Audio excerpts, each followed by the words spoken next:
విధి ఆడిన ఆటలో దూరమైన ఈ అక్క చెల్లెళ్లను కాలం మళ్ళీ ఎప్పుడు కలుపుతుంది? జానకి పరిణయం మీ ఈటీవీలో.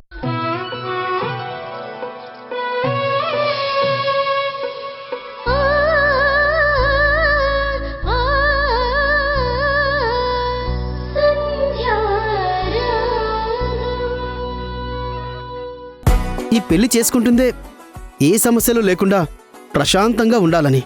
అయినా పెళ్ళయ్యాక అలకలు కోపతాపాలు లేకుండా ఎవరుంటారు చెప్పండి? చిన్న చిన్న వచ్చినా నేనే సర్దుకొని పోతాను. I like it, you crazy. నీలాంటి మనసుతో ఉన్న వాళ్ళంటే నాకు చాలా ఇష్టం.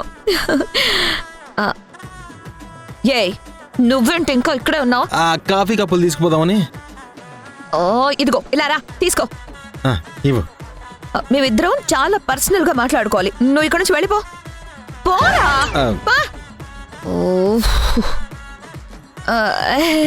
అది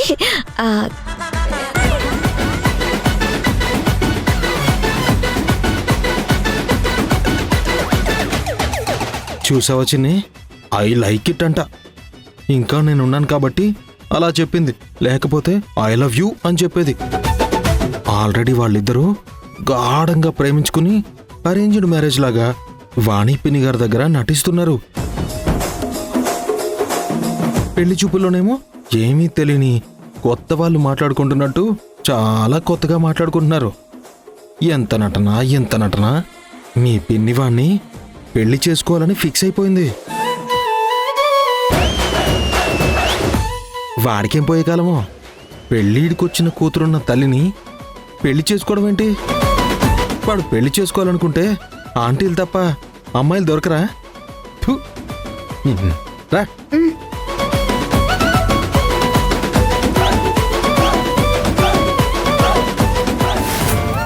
రాజేష్, రాజేష్,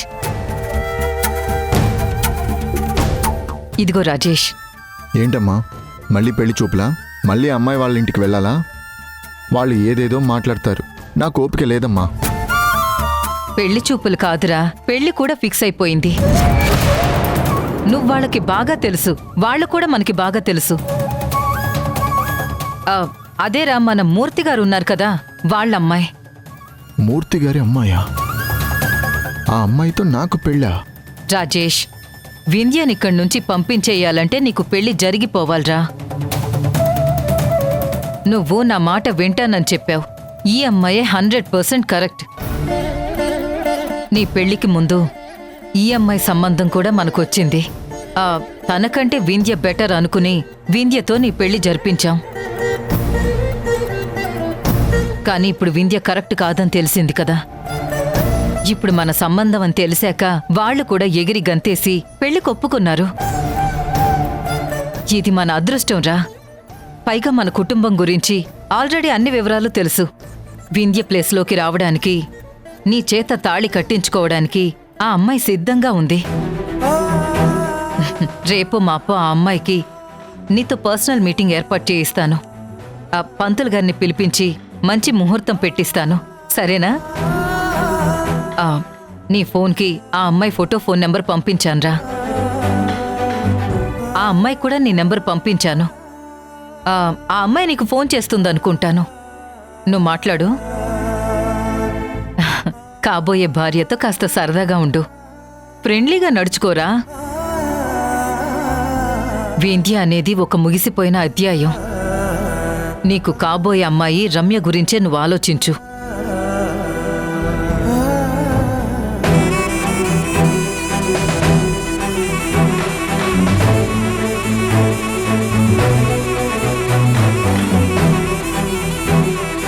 ఏంటిది? అమ్మ ఇలా అంటుందేంటి? ఇది జీవితం కదా. ఎవరో రమ్యని తీసుకొస్తే నేను వింధ్యని మర్చిపోయి ఆ అమ్మాయి మెడలో తాళి ఎలా కట్టాలి? అమ్మ ఇలా ఆలోచిస్తుందేంటి? నేనేమి కంప్యూటర్ని కాదు కదా, డేటా అంతా ఎరేజ్ చేసి కొత్త సాఫ్ట్వేర్ అప్లోడ్ చేసుకోవడానికి. జీవితంలో జ్ఞాపకాలు, గుర్తులు ఎన్నో ఉంటాయి. వీటన్నిటినీ ఎలా వదిలేస్తాను? నా వింధ్యని ఎలా మర్చిపోను? అసలు కట్టుకున్న భార్య పాప ఉండగా నేను వేరే అమ్మాయి మెళ్ళలో తాళి కట్టడం ఎంత అసహ్యంగా ఉంటుంది.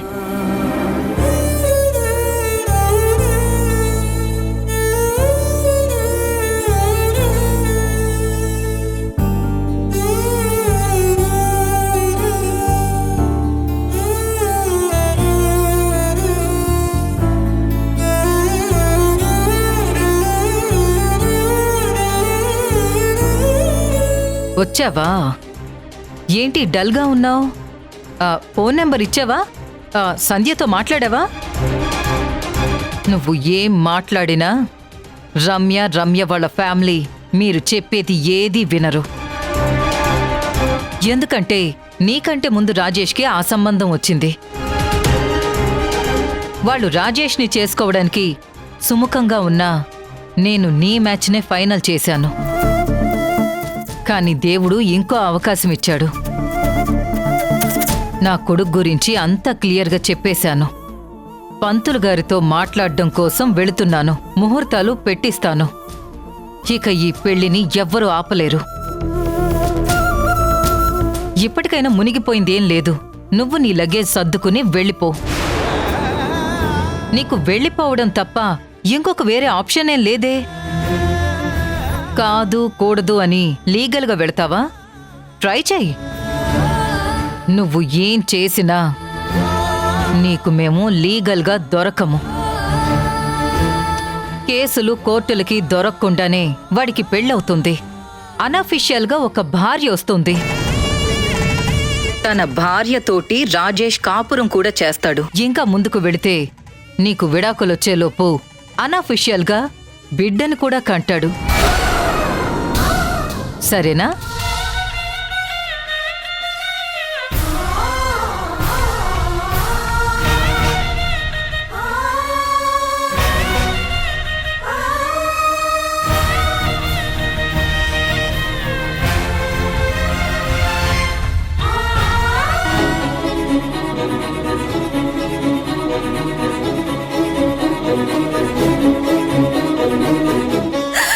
ఏమండి? కంగారు పడకు వింధ్య. నువ్విలా ఏడుస్తూ ఉంటే నేను తట్టుకోలేకపోతున్నాను. నువ్వేడవకు. భయం వేస్తుందండి. అటు సంధ్య ఆరోగ్యం కూడా బాగోలేదు. అత్తయ్య మొండిగా మన ఇద్దరిని వేరే చేయాలని చూస్తుంది. నేను అత్తయ్య మీద కేసు పెట్టలేను. లీగల్గా ఆవిడ మీద ఫైట్ చేయలేను. ఆవిడికి ఉన్నంత ఇన్ఫ్లుయెన్స్ కూడా నాకు లేదు. పెళ్లి చూపులైతే ఆపగలిగాను, కానీ ఈ పెళ్లి ఆపగలుగుతానో లేదో అని నాకు భయంగా ఉందండి. కష్టం వింధ్య. మా అమ్మ గురించి నీకు తెలియదు. మంచికి మంచిగా ఉంటుంది, చెడుకి చెడుగా ఉంటుంది. ఖచ్చితంగా ఈ పెళ్లి చేసేస్తుంది. నీ నుంచి మా అమ్మ నన్నెక్కడ దూరం చేసేస్తుందో అని నాకు భయం వేస్తోంది. మౌనికలాగే రమ్య కూడా అంతకు ముందు నన్ను పెళ్లి చేసుకోవాలనుకుంది. ఆ కుటుంబం అంతా ఓకే అన్నారు.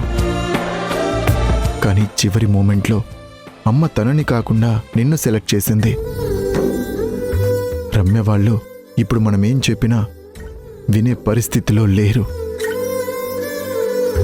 ఆ కుటుంబం ఈ పెళ్లి జరగాలని కోరుకుంటుంది. దానికి తోడు అమ్మ మంకుపట్టు చూస్తుంటే నాకు రమ్యకి పెళ్ళైపోతుందేమో అని చాలా భయంగా ఉంది. ఒకవేళ అమ్మ పంతం నెగ్గి అమ్మ కోరుకున్నట్టు నేను వేరే అమ్మాయి మెడలో తాళి కట్టాల్సిన పరిస్థితే వస్తే అది నాకు చావుతో సమానం. ఏం చెయ్యాలో అర్థం కావడం లేదు. ఇది చాలా సెన్సిటివ్ విషయం. ఏమాత్రం తేడా వచ్చినా సరే అమ్మ ప్రాణాలు వదులుతుంది.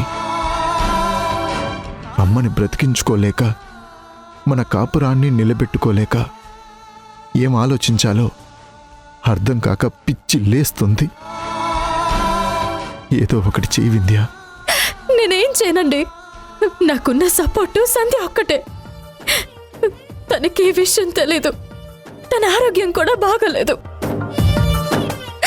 ఇక్కడ అత్తయ్య రాధిక కలిసి అన్నంత పని చేసేలా ఉన్నారు. నాకేం దిక్కు తోచట్లేదండి. వింధ్య, ఇప్పుడు ఆలోచిస్తూ కూర్చునే టైం కూడా మన దగ్గర లేదు. ఆల్రెడీ అమ్మ వాళ్ళకి కబురు చేసి ఓకే చెప్పింది. పంతులు గారి దగ్గరికి ముహూర్తాలు పెట్టించడం కోసం వెళ్ళింది. ఇప్పుడు ప్రతి గంట, ప్రతి నిమిషం మనకి చాలా ముఖ్యమైనది. నాకు తెలిసి అమ్మ వితిన్ డేస్లోనే నా పెళ్లి చేసేస్తుంది. దీన్ని ఎక్కడ ప్రొలాంగ్ చేయదు. ఏదో ఒకటి ఆలోచించి దీనికి పరిష్కారం చూపించు ప్లీజ్.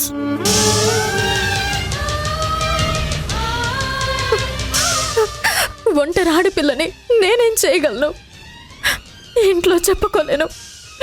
మీరే మీ అమ్మని వదులుకోలేక మీ అమ్మకి మీరు సరెండర్ అయిపోయారు. ఈ సమస్యని నేను ఎలా పరిష్కరించుకోవాలి? నేనెవరికి చెప్పుకోవాలి? అసలు అసలు ఎలా ఈ పెళ్ళిని ఆపాలి? మా అత్తయ్యకి ఎదురెళ్ళి నేను ఎలా నిలబడగలను?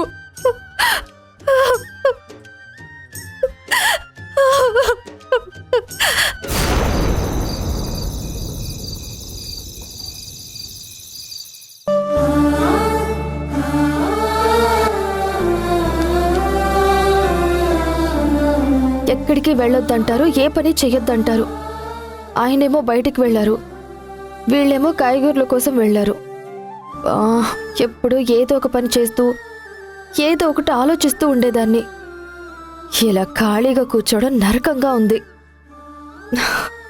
ఒక్కరోజు ఖాళీగా ఉంటే ఎంత నరకమో అర్థమవుతుంది.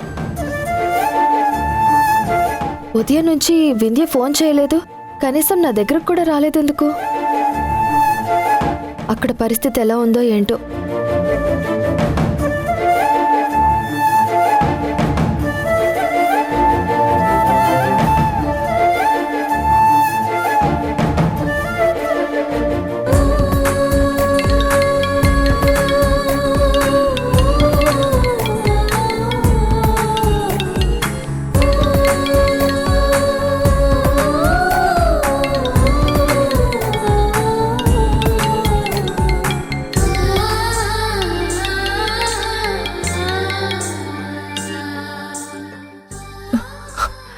సంధ్య, ఏంటి, ఏమైపోయావు?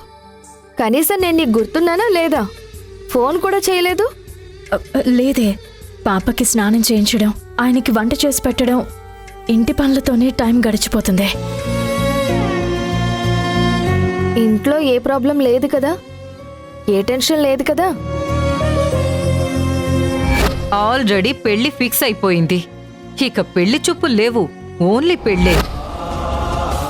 నీ సమస్యలు నువ్వే పరిష్కరించుకో. నీ కాపురాన్ని నువ్వే నిలబెట్టుకో. నీ కష్టాలేవి నా కోడలికి తెలియనివ్వకో. వింధ్య, నిన్నే అడిగేది. అయ్యో, నాకేం ప్రాబ్లం లేదే. ఇక్కడంతా సాల్వ్ అయిపోయింది. చాలా హ్యాపీగా ఉన్నాను. మనం పెళ్లి చూపులు చెడగొట్టిన దగ్గర నుంచి ఏ సంబంధం తీసుకొచ్చినా చెడగొడతామన్న భయంతో అసలు వీళ్ళు సంబంధాలే చూడడం లేదు. అసలెవరూ రావట్లేదే. నాకు తెలిసి అదే మొదటిది, అదే చివరి పెళ్లి చూపులు. అయినా ఎవరొస్తారు? భార్యాభర్తల్ని విడతీయడం, బంధాన్ని విడతీయడం అంటే అంత ఈజీనా? జాగ్రత్తే. అలా అని నువ్వు వాళ్ళనేం తక్కువ అంచనా వేయకు. వాణి అత్తయ్య అంత సైలెంట్గా ఉందంటే దీని వెనకాల ఏదో వైలెంట్ ఆలోచన ఉండే ఉంటుంది. నీకు ఏ ప్రాబ్లం ఉన్నా నాకు ఫోన్ చేయి. నీకు ఫోన్ చేయలేదంటే నాకు ఏ ప్రాబ్లం లేదని అర్థం. ఆవిడ ఏం చేసినా జరగదు. అసలెవరూ రావట్లేదే. నువ్వు హ్యాపీగా ఉండు. సరే, నువ్వు హ్యాపీగా ఉంటే ఇక్కడ నేనెందుకు హ్యాపీగా ఉండను? సరేనే. ఇప్పుడు నువ్వు ఒట్టి మనిషివి కూడా కాదు. జాగ్రత్త. ఈరోజు రేపు వచ్చి నేను నిన్ను కలుస్తాను. సరే, నీకు ఏ ప్రాబ్లం ఉన్నా నాకు ఫోన్ చేయి. నాకే ప్రాబ్లం లేదు. ఉంటే ఖచ్చితంగా నీకు ఫోన్ చేస్తాను. సరేనా? ఆయన పిలుస్తున్నారు. నేను మళ్ళీ చేయనా? జాగ్రత్త.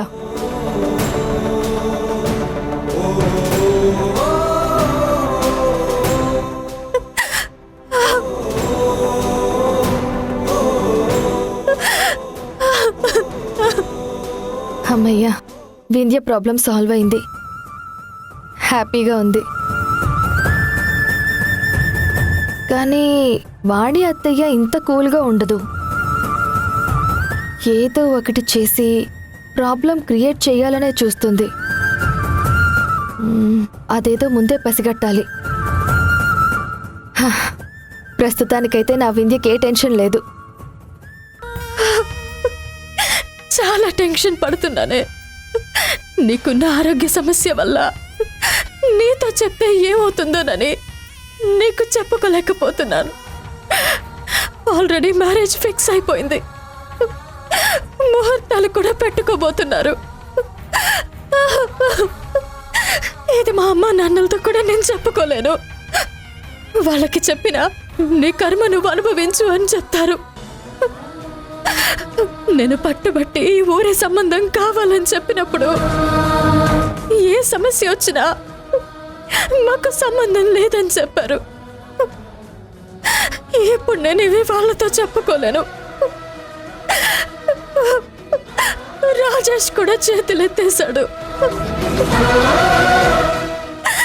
నాకు భయం వేస్తుంది సంధ్య. ఏం చెయ్యాలో నాకు అర్థం కావట్లేదే.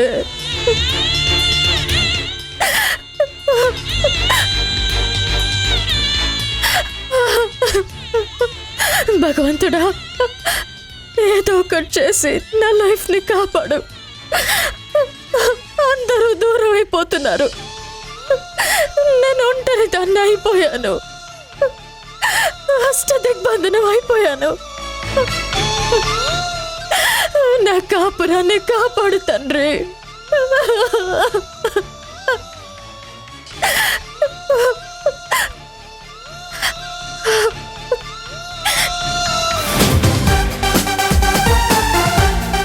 ఇంట్లో కూడా వచ్చావా నువ్వు? ఒక నిమిషం, పెళ్లి కూతురుని కలవడానికి వచ్చాను. ఒకసారి పిలుస్తారా?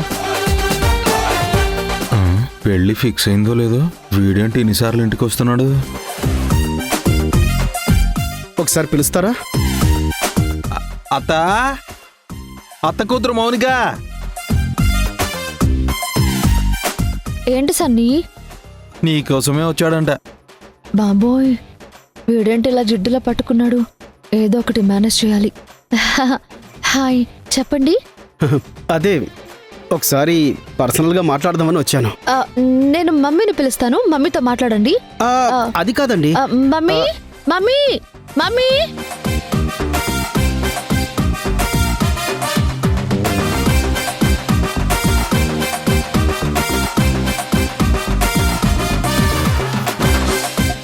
చూసావా చిన్ని, పెళ్లి కొడుకు పెళ్లి కూతురుతో పర్సనల్గా మాట్లాడాలన్నాడు.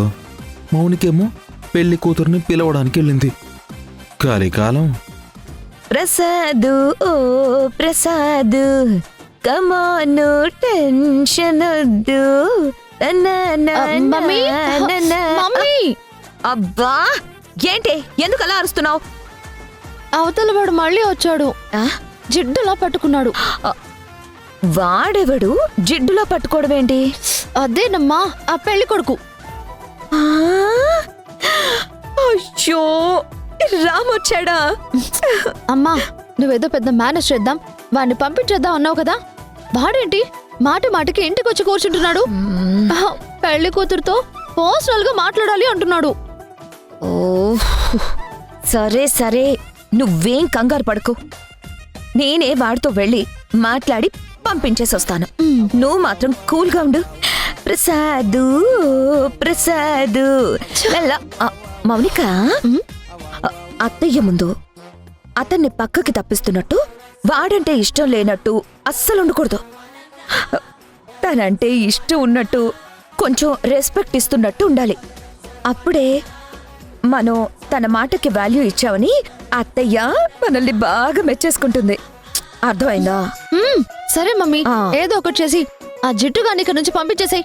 వాడిని చూస్తుంటే నాకు ఇరిటేషన్ గా ఉంది. అయ్యో సరే సరే, నేనున్నాను కదా, నేను చూసుకుంటాను. ఓకేనా? కూల్గా ఉండు. ఓకేనా? టన్ టన్ టన్ టన్ టన్ టన్.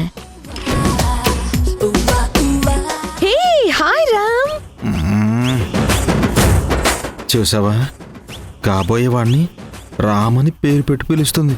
ఇప్పుడు చూడు, ఆయనేమో ఎంత హ్యాపీగా మాట్లాడుతున్నాడో. హాయ్ అండి. హాయ్. ఆ, ఎప్పుడొచ్చావు రామ్? వచ్చే ముందు నాకు ఒక ఫోన్ చేయొచ్చు కదా. ఆ, చూసావా ఆల్రెడీ ఫోన్లో మాట్లాడుకుంటున్నారు, చాటింగ్ కూడా చేసుకుంటున్నారు. రమ్మని ఈవిడే చెప్పుంటుంది. మళ్ళీ ఇప్పుడు ఎప్పుడొచ్చావు, నాకు ఫోన్ చేసి రావచ్చు కదా అని అంటుంది.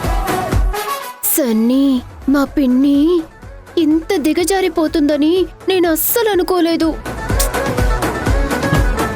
ఎప్పుడో దిగజారిపోయింది, మనమే ఆలస్యంగా గమనించాం. ఈవిడ కింద పనిచేస్తున్నందుకు మన మీద మనకి అసహ్యం కలుగుతుంది. చిచి, ఏ వయసు వాళ్ళు ఆ వయసుకి తగ్గ పనులు చేయాలి. వాడి వయసు ఏంటి, ఈవిడ వయసు ఏంటి? ఈ వయసులో ఈవిడికి పెళ్ళేంటి, ఆ లవ్ ఏంటి, వాడిని ఇంటికి పిలిపించుకోవడం ఏంటి? చచ్చిపోవాలనిపిస్తుంది. ఏంటి రామ్ సడన్ గా వచ్చావు? పెళ్లి కూతురుతో ఏదైనా మాట్లాడాలా? అవునండి, ఎంతైనా కాబోయే భార్య కదా, కొంచెం పర్సనల్గా మాట్లాడాలి. ఆ, ఇంట్లో కాదు, మనిద్దరం బయటకెళ్ళి మాట్లాడుకుందాం. మనం ఎందుకు మాట్లాడుకోవడం? నేను మాట్లాడాల్సింది. ఆ, అయ్యో, నాతో మాట్లాడితే తనతో మాట్లాడినట్టే. అమ్మాయికి కొంచెం సిగ్గెక్కువ. పద బయటకెళ్ళి మాట్లాడుకుందాం. పద పద పద పద. అవ్వా, చూసావా చిన్ని, ఎంత బరి తెగించిందో. చెయ్యి పట్టుకుంది. కాబోయేవాడు కాబట్టి చెయ్యి పట్టుకుంటుంది, దాంట్లో తప్పేముందండి? వాళ్ళ గురించి ఎక్కువగా ఆలోచించి మీరు మనసు పాడు చేసుకోకండి. మా పిన్ని పెళ్లి ఫిక్స్ అయిపోయింది, అతను మా బాబాయ్. నేను ఫిక్స్ అయిపోయాను. ఏంటి ఫిక్స్ అయ్యేది? పెళ్ళంట, పెళ్ళి కొట్టి చంపుతా.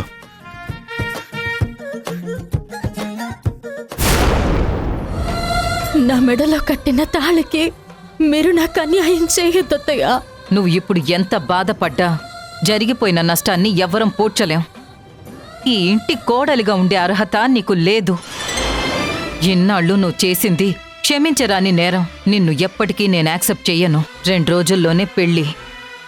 పెళ్ళైన తర్వాత నీ దారి నీది, మా దారి మాది.